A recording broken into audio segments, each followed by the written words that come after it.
പാടിയ പാട്ടിൻ്റെ ഇമ്പമായി അരികിലായി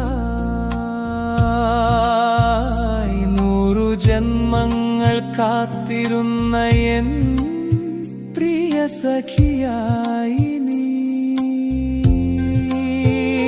പെയ്തു തോരാത്ത മഴ പോലെ ഉള്ളിലെന്നും നീ നിറഞ്ഞോ.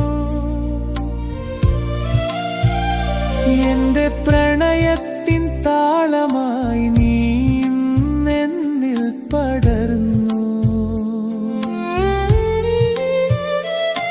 കരിമഷി പടർന്നു